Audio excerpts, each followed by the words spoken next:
Hello there guys and welcome back to the channel. So today we're going to be talking about something that is quite possibly the most requested video by my subscribers right now. And before I get into what are the best champions to use for John Mulaney challenge bit, I want to do possibly even bigger favor to a lot of you and simply try and explain the cold facts of life. Now this quest is a challenge. It's not meant to be easy. I don't think it's meant overly hard. And quite often, you do have to outweigh costs and benefits. If you do have a roster that supports reasonable exploration of this event quest, sure enough, go ahead. But I have also seen people ask me for advice and help when they only have like 5 maxed out 4-star champions and a couple of rank 5 4-stars. And to people like that, and also people who might not be as gifted at fighting or haven't put in enough practice or whatever, very important thing is to outweigh the cost and benefit, and whether the cost for your account would be worth the rewards for this challenge. Because if you do not have appropriately ranked champions, if you do not have correct counters, the rewards will not be worth it.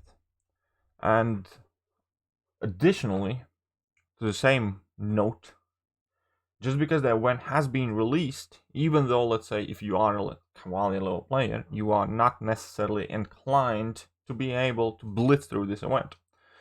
Not every single thing that comes into game is necessarily designed for everybody, and this challenge is hard.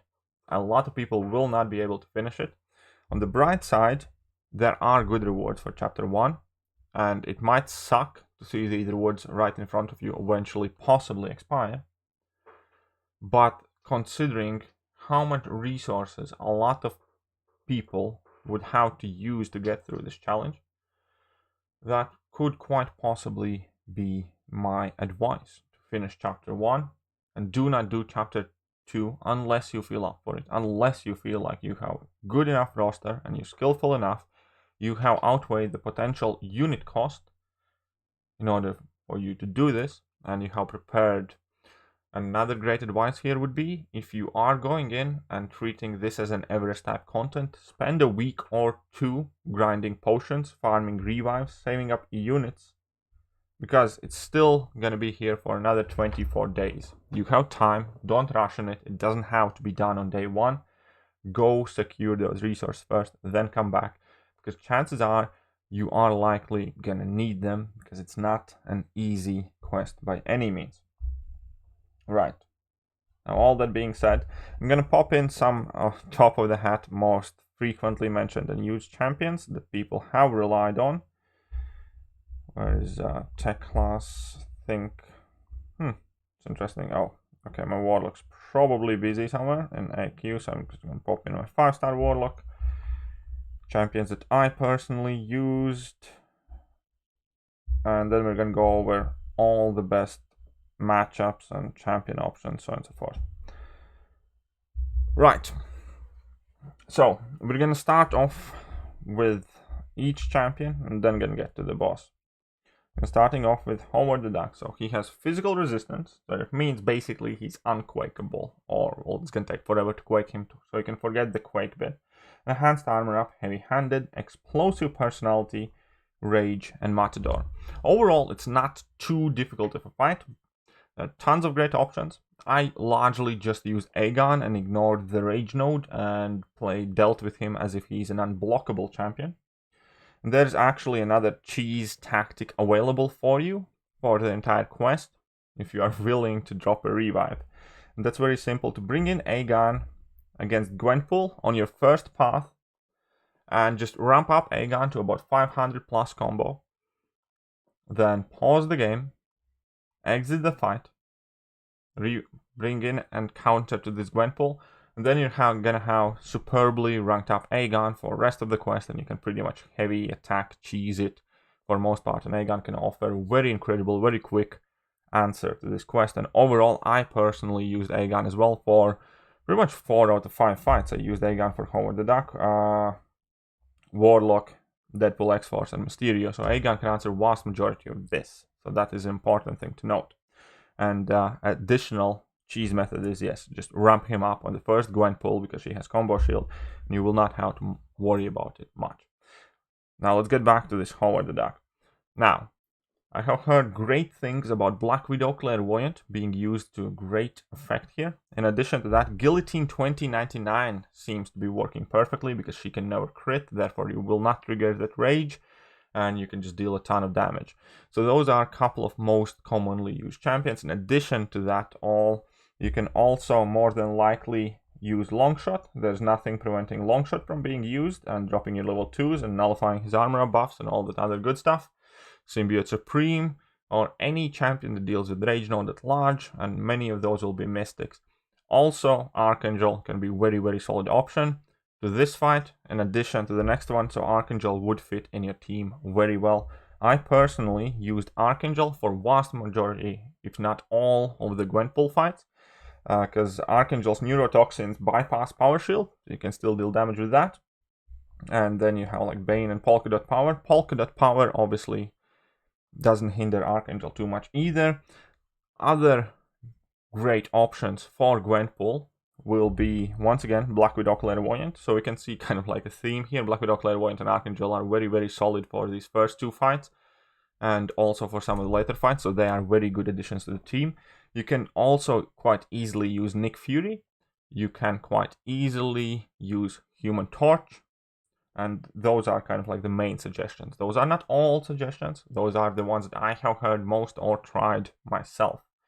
So those would be my personal recommendations. But again, there will definitely be people name dropping more and more champions in the comment section. Like, I have heard that Tigra is a fantastic option for this Gwenpool. I have also heard that Black Widow Deadly Origins does a very good job against this Gwenpool. So there definitely will be plenty of other options. The main thing you need to keep in mind is obviously damage over time effects, bypass Power Shield, and champions again ton of power. Now we have Warlock and Tech Wrath. So the easiest way to deal with this Warlock is to go in a mirror match. Use another Warlock and you're going to be perfectly fine. You're going to be able to benefit from the Tech Wrath quite significantly. You're going to be able to armor break the opponent and everything's going to be going just about fine. Guillotine 2099 is another great option for this fight. Then we have Stark Enhanced Spider-Man, which can be brought in. I don't quite recommend it because, like, normally champions double up on matchups, and both Warlock and Guillotine 2099 can handle more different matchups. But yes, Guillotine 2099 is also a very viable option, so is Sentinel. Basically any robot. Nebula would do just fantastic here as well. All of them benefiting from Tech Wrath. Global Node as well, dealing a lot more damage. My personal run, I largely just used Aegon because I was able to shrug off all debuffs Warlock placed on me, and I typically had plenty of buffs active, so infections didn't last long, and I got rid of the debuffs anyways. Simple thing to remember to be able to counter Warlock relatively easily with any champion is to simply remove willpower, and if you're not trying to heal from willpower when you have debuffs placed on you, you will not suffer the degeneration. So that is additional kind of like tidbit. You can just remove willpower and then you can use vast majority of the champions, especially if they are benefiting from tech. Now, Deadpool is arguably the easiest fight. You just need to deal with a ton of healing in form of Vigor, Backup Recovery, and Aspect of Genesis. There's Strike Back and Hurt Locker, but it doesn't really matter. I, again, used Aegon. You can use Archangel very easily. You can use Guillotine 2099. You can use Warlock. You can use anything that has crazy amount of damage or can mitigate healing. The trick of this fight is always to keep an eye on for when Deadpool hits 15% health, because Aspect of Genesis will eat up your health bar extremely quickly, and you want to maintain as much distance as possible the moment it triggers. So it's quite simple. Let him get to 15% and then run away. Unless you have him heal blocked completely, in that case it should be perfectly fine and safe. But if you're not heal blocking him 100%, then just run away once he triggers that Aspect of Genesis. Be wary of Strike Back, but other than that, it's just very, very simple matchup where you need to outdamage the heal or prevent it. Simple as that. Then arguably the most annoying fight, which has Masochism, Toxic Behavior, and enhanced visibility, which is basically very similar to the boss in Act 6.3, which is one of the most annoying bosses. And in addition to all of that, he also has masochism. Again, Aegon was perfectly great option to use against this guy, but other than that, technically, you can use pretty much any champion. Because in vast majority of the cases, you will be able to bait out a special attack from him quickly enough for you not to get that poison. You will be safer off using a champion that can shrug off poison or that is poison immune. Therefore, champions like Hyperion will be useful here, and he would be, for instance, also quite great for Warlock matchup as well. And if you need be, you can use him for Gwenpool. So Hyperion is also one of the suggested options here. Warlock would do well enough work as well by limiting the masochism heal or preventing it. And there are additional options to bring in. For instance, you can use hard masochism counter in form of Apocalypse, especially since the fight before that on one of the first lines would have been Deadpool. You can simply ramp up Apocalypse on the Deadpool fight, then you enter with 4 charges in this fight, and keep in mind that Apocalypse will 100% completely ignore masochism, which is vast majority of the issues with this fight. Other than that, typically I like to push him to level 2s. Due to global nodes, you have a good chance to armor break the guy on your parries, which is another reason why I don't worry about that poison too much. You quite often gain those armor breaks and different other debuffs that can help you potentially. And yeah, I think Mysterio is a tricky fight, but it's more skill intensive than exactly having the perfect matchup. Just have a great damage output champion that can out damage masochism or heal block counter or Apocalypse that basically prevents masochism from activating, and you're pretty much good to go. Now, the Spider Pig. The Spider Pig is actually relatively simple, especially due to the nature of champions you would bring in normally otherwise. Now, there's Spry Gast, so you basically really don't want the guy to evade. In addition to that, there's Prey on the Weak, Transducer, and Langur, so you basically don't want ever to drop 0 power. But that kind of fits with what you want to do, and that is to avoid using special attacks too much. Nick Fury is a hard counter for the guy. Archangel will work absolutely fantastic as well. The guy can be quaked, I believe, so can Warlock. So if you're a good Quake player, you can use Quake against Warlock and the boss and a few other fights, I think. But the main point is that, yeah, the boss is going to be the least of your problems. The main thing is to pretty much start with a heavy attack to be safe from that Langur, because if your power ever reaches 0, you're going to take a ton of damage and you're going to die. So you want to parry heavy attack, and then you just want to deal with the Spider Pig largely by striking the pig only when he's stunned, by parry stunning and then striking him, and preventing him from evading basically is your main job. Ideally, do not use or rely on any of the special attacks. And the power stings are debuffs, so they actually will end up healing you up substantial amounts, so you can take quite a bit of chip damage. Level 1 is not too tricky to evade. Try not to push him to level 2. And yeah, you should be quite set at that point. And I don't want to keep this video too long either. I hope it has been helpful. Once again, if you do have some fantastic champion options and counters and champions that work out fantastically for you, leave them in the description below.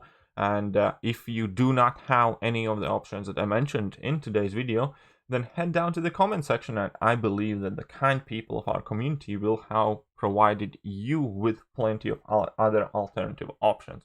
But I cannot stress it enough.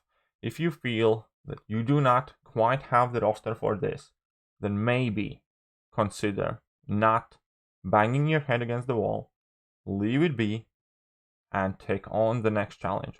This isn't a must complete content. It's good to complete, but it's not a must. It's a challenge for a reason, and it just might be so that you or your account is not quite up for the challenge yet. That being said, once again, I hope you guys found this useful. If you did, hit that like button. It really means a lot. I'm trying to push my account quite hard right now, and we are on our way to 32,000 subscribers. So if you want to help me get there, thank you. See ya.